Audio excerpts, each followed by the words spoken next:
Hello and welcome. My name is Bradleymayerharman, and today I have the pleasure of sitting down with Rob Duthie. Rob is running for town council in the town of Orangeville. Thank you for being here today, Rob. Thanks for having me. So today I want to talk about infrastructure. What would you focus on and why? Okay. I've been asked the question, what infrastructure would I focus on and why? I return to my earlier answer regarding taxes and spending. It's clear that in the short term, some projects will need to be addressed in order to maintain the proper functioning of the town. That being said, we need to find a balance between spending and functionality. This would involve no new infrastructure projects being approved until they're viewed against both a long and short-term plan.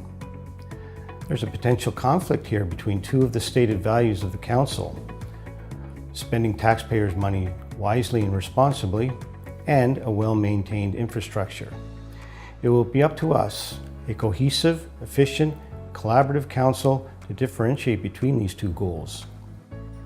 One area in particular that I do think is lacking is the absence of GO bus service. It is extremely limited during the week and entirely absent on the weekend.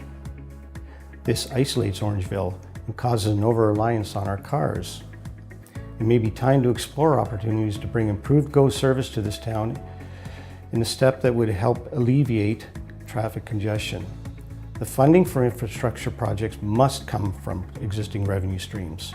In an era of fiscal responsibility, it's irresponsible to suggest any increase in taxes or user fees in an already overtaxed community.